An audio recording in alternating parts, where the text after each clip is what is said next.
আজ ইতিহাস তৈরি করল মেঘালয়ের মহিলা ক্রিকেট দল।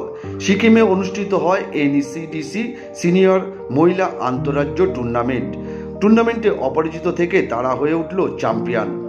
North east cricket development council দ্বারা আয়োজিত এই প্রতিযোগিতা শুরু থেকেই জমে উঠেছিল। সেমিফাইনালে নাগাল্যান্ডকে হারিয়ে ফাইনালে পৌঁছায় মেঘালয়, আর আজ সেই রোমাঞ্চকর ফাইনালে প্রতিপক্ষ সিকিমকে হারিয়ে তারা জিতে নেয় বিজয়ের মুকুট। পুরস্কার বিতরণী অনুষ্ঠানে মেঘালয় দলের হাতে তুলে দেওয়া হয় চ্যাম্পিয়নের ট্রফি ও একটি সম্মানজনক পুরস্কারের চেক। দলের প্রতিটি মুখ ছিল গর্বে, আনন্দে ও বিজয়ের আত্মবিশ্বাস।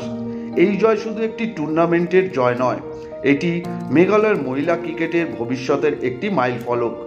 এই সাফল্য অনুপ্রেরণা দেবে নতুন প্রজন্মকে এবং রাজ্যের ক্রীড়াঙ্গনে জাগাবে নতুন আলো। মেঘালয়ের এই অসাধারণ সাফল্য আপনারা কতটা গর্বিত কমেন্টে জানান। ভিডিও ভালো লাগলে লাইক করুন, শেয়ার করুন আর সাবস্ক্রাইব করতে ভুলবেন না। মেঘালয় দলকে জানাই আমাদের পক্ষ থেকে অনেক অনেক শুভেচ্ছা।